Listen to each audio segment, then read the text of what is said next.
Good morning, internet friends, and welcome to my very first vlog. I wanted to share my feelings about this quilt in a day ruler for making flying geese. Here, let's see, can you see it better if I do this? For making flying geese. I learned about it while working on my Stargyle quilt, which I'm talking about today, and I just wanted to share how it is so cool, because it is really so cool. I tell you, if you're used to the traditional way of making flying geese, if you look at this, you don't think, yeah, sure, that'll be 4 flying geese, but the fact of the matter is, it will. It's really cool. You take a 5.5-inch square of your background fabric and a 7-inch square of your points fabric, and you lay them face to face. And then, as you might be able to see, I can't tell, there's a line here. I've drawn a line with my pencil, and then I've sewn a 1/4 of an inch away on either side. On another block that I'm working on, I've advanced a little further. After sewing that line, I cut down on my drawn line, and then I pressed it towards my flying geese points. The next thing I'm going to do is I'm going to line these two up like this, face to face again, and it doesn't have to be perfect, but it should be about right. I do that, and then I take my ruler and I draw another line from point to point, like so. Then I stick it in my machine, and I sew a 1/4 of an inch away from the line on each side again.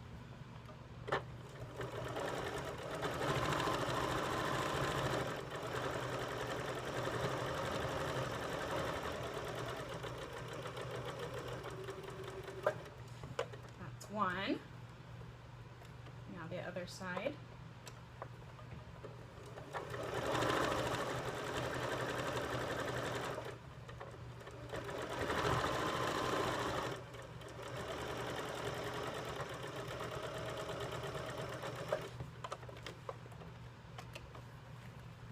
Now I cut on my drawn line like that. And then I quickly run over here to iron. Now I am pressing towards my star points for easier sewing later on. That is a personal preference, but I do recommend it.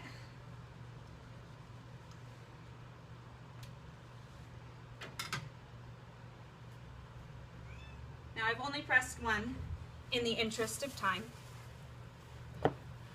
And here you can see that it's starting to take shape. You can kind of see where the star points are the flying geese are going to come from. Now this is where the cool ruler comes in handy. If you can see here the different markings, how it has a 1/4 inch line here, and you can see the shape of the goose here. You take the triangle and you line it up with your triangle here, and this is where we're going to cut. Cut the one off here, and then cut off the edges, and then you flip it around, line it up with your edges again. Oops, sorry. And you trim off the excess bits. And see? Beautiful, perfect flying goose with a perfect 1/4 inch seam allowance there that allows for beautiful points. So now we've cut out the one. We're going to cut out the other half from this piece. Again, we line up our triangle like so and trim off the excess.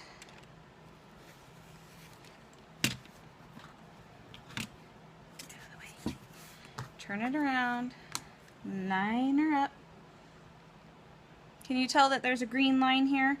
I keep that lined up, that angle lined up, and I keep the edge lined up with the red here. And then trim off the very last bit. And once again, we have another very perfect flying goose with a perfect 1/4 inch seam allowance. And I just love how even everything is from the get-go. I'll show you one more time. Here's the other half of what I was working on. I'm going to line up my triangle.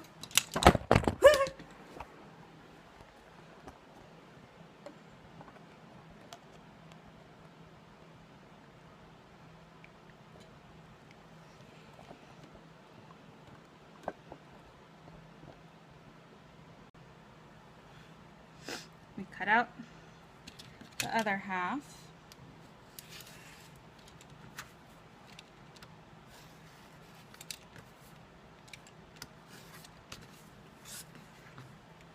Turn it around, line her up,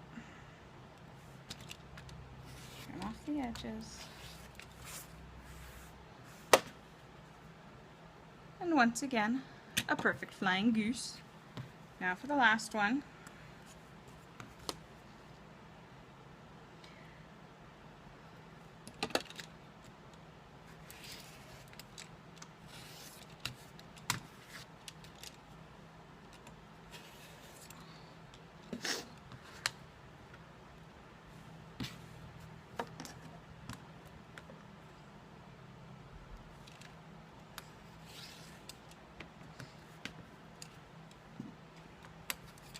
And there you have it.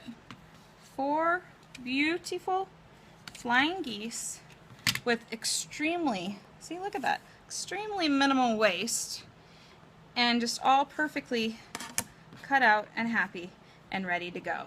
I'll now take them and line them up in their star order so you can see how beautiful they turned out to be.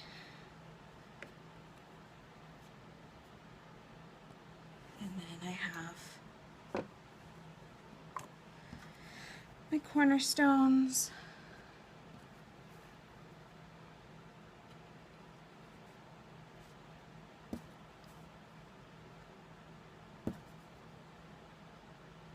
And there you have it. Thanks for watching.